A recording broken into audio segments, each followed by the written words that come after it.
Di video kali ini kita akan membahas Xiaomi 13 Ultra.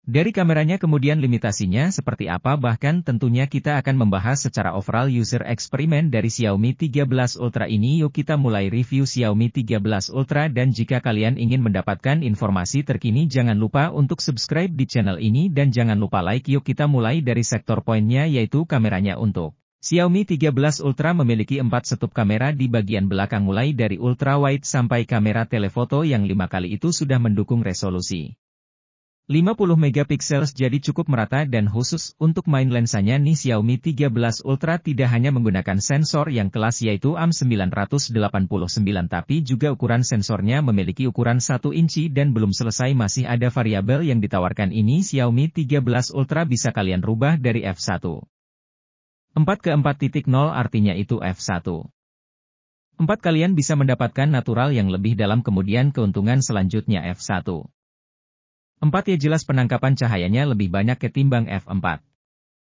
cuman fokus areanya memang lebih sempit dibandingkan dengan f4.0.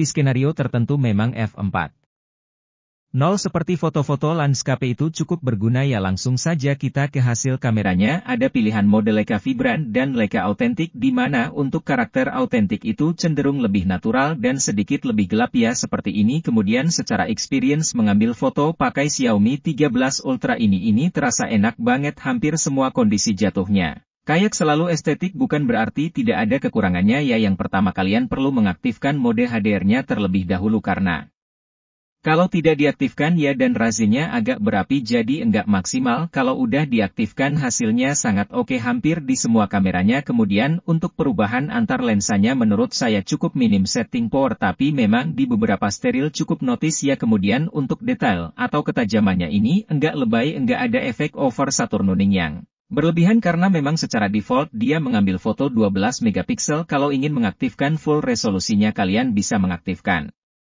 secara manual. Kemudian untuk skin tone ini menurut saya juga pas. Ada memang perbedaan antara Leica Vibrate dan Leica Authentic. Leica Authentic memang sedikit lebih natural, kemudian untuk Leica Vibrant warna kulitnya memang lebih putih, tapi menurut saya cukup natural juga. Jadi ini tergantung selera untuk skin tone. Kemudian untuk portraitnya ini yang saya suka dari Xiaomi 13 Ultra, karena pemisahan antara background dan subjek itu benar-benar rapi, tidak ada efek eye sama sekali sehingga terkesan seperti DSLR, dan ini mirip dengan DSLR. Emang potretnya sebagus itu, karena saya membandingkan dengan Samsung S23 Ultra, sekalipun saya lebih condong hasil portraitnya di Xiaomi 13 Ultra. Nanti kita akan full komparasi kamera dengan S23 Ultra, tunggu aja di channel. Buat kemampuan zoom-zooman Xiaomi 13 Ultra ini cukup asik karena ada kamera telefoto 3,2 kali dan 5 kali optical zoom. Kemampuan paling dirasa oke itu ada di 20 kali dan 30 kali. Kemudian untuk low light karakter warnanya pas dan detailnya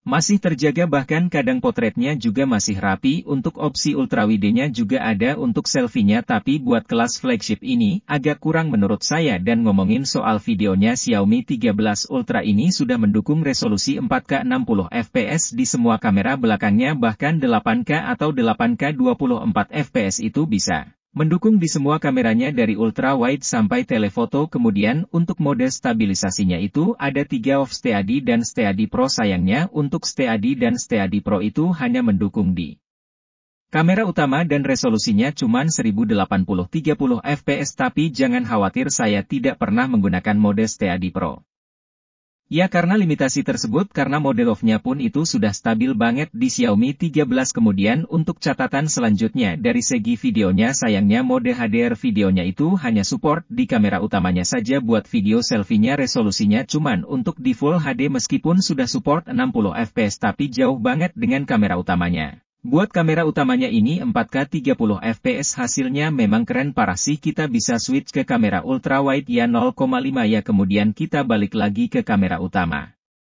Kemudian ke 3,2, nah ini 32 switch ke kamera utama, mentoknya ada di 15 kali. Kemudian secara desain dan ergonomis saya cukup suka dengan desainnya, karena gabungan frame aluminium dan bahan back cover yang bertekstur kayak kulit seperti ini itu bikin smartphone-nya nggak licik, namun dimensinya cukup tebal, ada di 9,1 mm. Terutama untuk bagian yang menuju ke bump kameranya itu semakin meninggi, tapi dipegang masih terbilang cukup nyaman ya, apalagi case bawaannya juga tergolong tipis dan beda dengan Softcase yang lain masalah beratnya ini ada di sekitar 227 gram dan tidak lupa Xiaomi selalu menyertakan Insinyur Blaster. Power button dan worker ada di sebelah kanan, kemudian untuk dukungan SIM tray-nya itu mendukung dual nano SIM buat lubang stereo, speakernya ada di bagian atas dan bawah ya, meskipun enggak ada kolaborasi bersama Harman Kardon tapi suaranya menurut saya sudah nendang secara overall dan saya cukup puas. Kemudian untuk layarnya secara spesifikasi ini sudah top dan bagus banget layar.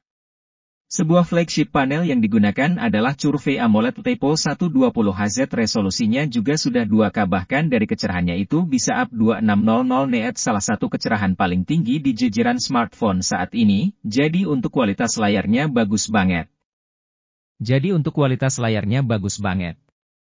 Dan untuk spek singkatnya saya ingin ngasih tahu untuk varian yang kita review ini adalah RAM 12GB dan internasional 256/8GB. Untuk hasil benchmarknya saya spill sedikit. Untuk Antutu versi ke-10 dia tembus di 1,5 juta, bahkan yang saya cukup impresif adalah hasil Geekbench 6 itu salah satu yang paling tinggi. Single core-nya itu bisa nyentuh 2000-an dan untuk CPU-nya juga tidak ada penurunan performa selama saya menguji kurang lebih 11 menit, jadi untuk performanya sehari-hari yang nggak ada kendala sama sekali, bahkan untuk bermain game rata kanan itu sangat nyaman banget. Kemudian untuk baterainya kapasitasnya ada di 5000 mAh, pemakaian saya itu menggunakan data seluler sekitar 90%, kemudian WiFi 10% itu bisa menyentuh SoC sekitar 7 jam, cukup impresif lah, ditambah lagi kecepatan chargingnya yang sudah support 90 Watt itu dari 1% ke 100% itu hanya membutuhkan waktu 38 menit. Oh iya, dan jangan lupa ya ada mode hibernasi, jadi kalau baterainya tinggal 1% itu nggak